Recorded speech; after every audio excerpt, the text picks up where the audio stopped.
and YouTube up like it's supposed to. What's up, guys? Justin Harris here. You guys know the business scenarios solved every single day. That's what I call it. It's based off of the Daily Drucker, paying homage to the Daily Drucker, and 366 days of just business scenarios, facts, strategies, innovative thinking, all towards forward progression, right? Just getting you exactly what you need to be successful with your business and things like that. I'm looking right now as I'm seeing, there it is. It took LinkedIn a second to chime in there. I don't even know what happened. I'm like, hey, why isn't this clicking in? Look at this. It even says, oops, try again. That's no bueno. Hey, LinkedIn, if you don't want to get it right, I'm just not going to do it. Let's see. Here we go. Let's try this again. Go live. Look at that. It just doesn't want to do it. I don't know what's your deal, LinkedIn. Hey, if you're not going to go live,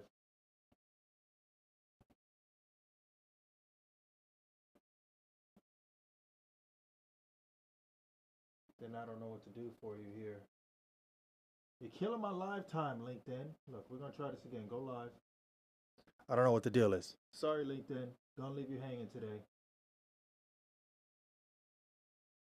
Looks like for whatever reason, you just don't want to go live. And I'm not going to waste any more time. Like, subscribe, follow, do all that good stuff on YouTube. Get right into this. The 5 rules towards a successful alliance. That's what I want to talk about. These 5 rules are critical because, listen, you got to have some sort of guidelines that you're going to use when you do some sort of alliance. That's the partnership we spoke about, right? Previous playlist on your joining of to a merger, if you will, acquisition with your business, right? So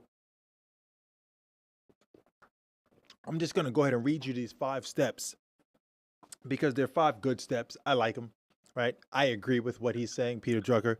And let's just jig right into it. He goes, number 1, before the alliance is completed, all parties must think through their objectives and the objectives of the child. The child is the business, right?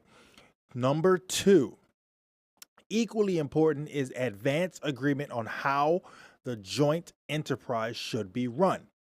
Common sense right here. It's real clear, right? It's not crazy. It's not vague either. It's very detailed.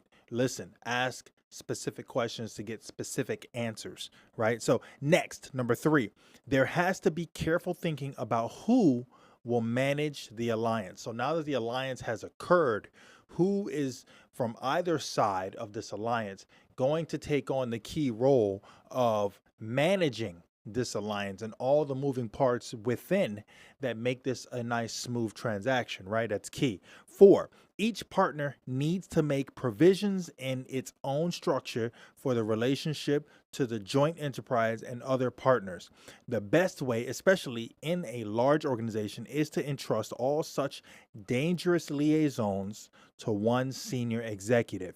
So you know there's a lot of moving parts. We spoke about how to keep everyone happy, and when this alliance occurs, do some merging of positions, increase wages slightly, maybe some other type of employee benefits to make people happy because they stayed on board for this new step moving forward. All positive thoughts, all positivity. You want to enforce that. And here's number 5, last but not least. Finally, there has to be prior agreement on how to resolve disagreements. How are you going to solve these future problems? What ways are you going to approach this? You see this in business contracts where there is a chance for mediation before actually seeking an attorney for civil dispute of some sort, right?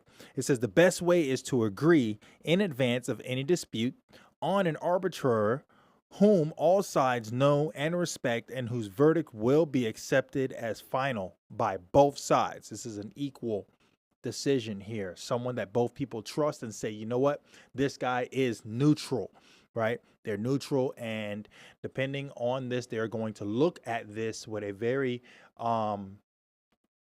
non-biased opinion to help you guys solve your problems. Those are the 5 rules. I think they're great. I think that they're definitely something that you should apply when you are looking to acquire someone else's company or any steps like that moving forward. Definitely look into something like that and decide for yourself if this is something you can apply. You might want to tweak some of these rules here and there. Make sure you guys all agree on these rules, right? All of that moving forward is what's going to lay it out for a successful acquisition at that point.